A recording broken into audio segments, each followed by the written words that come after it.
যোৱাকালি যেটো পৰিস্থিতি যোৱাকালিৰ যেটো ঘটনা হল ফৰেষ্টে যিসমূহ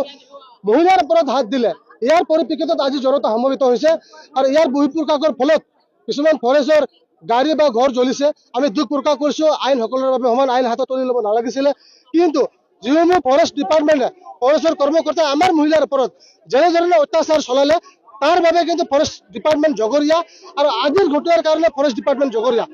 আজিও যদি ফৰেষ্ট ডিপাৰ্টমেণ্টৰ কৰ্মকৰ্তাসকলক এৰেষ্ট কৰা নহয় তেতিয়াহ'লে এই মানুহ হয়তো শান্ত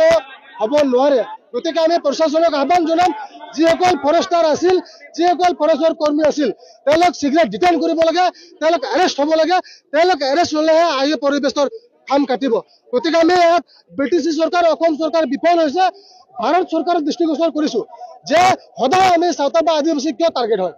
আমি কিয় টাৰ্গেট হয় বাৰে বাৰে এই টাৰ্গেট বোলা বস্তুটো নোহোৱা হ'ব লাগে গতিকে সকলোৰে বাবে আইন সমান এই ভাৰতবৰ্ষৰ সংবিধানৰ অধীনত সাৰ্বভৌমত্ব থকা এই ভাৰতৰ সংবিধানখনত কিয় আমি অকলে যুঁজিব লগা হৈছে আজি আমি পৰিচয়ৰ বাবে যুঁজিব লগা হৈছে আমি নিজকে চাওতাল হিচাপে ক'বলৈ বাধ্য কিয় তাৰমানে আমি ক'ৰবাত আমাক নেগলিজেন্সি কৰা হৈছে এই নেগলিজেন্সি ব্যৱস্থাটো চৰকাৰে বন্ধ কৰিব লাগে আৰু এনেধৰণৰ নেগলিজেন্সি হৈ থাকিলে অনেকতো দিনত যে পৰিস্থিতি ভয়ংকৰ হ'ব সেই কথা আমি উমান পাইছোঁ গতিকে আজিৰ দিনত মই আহ্বান জনাম যে এনেকুৱা পৰিস্থিতিৰ সৃষ্টি হ'ব নালাগিছিলে আৰু এই পৰিস্থিতিৰ সৃষ্টিৰ উদ্ভৱ হোৱাৰ মূল কাৰণ হ'ল ফৰেষ্ট ডিপাৰ্টমেণ্ট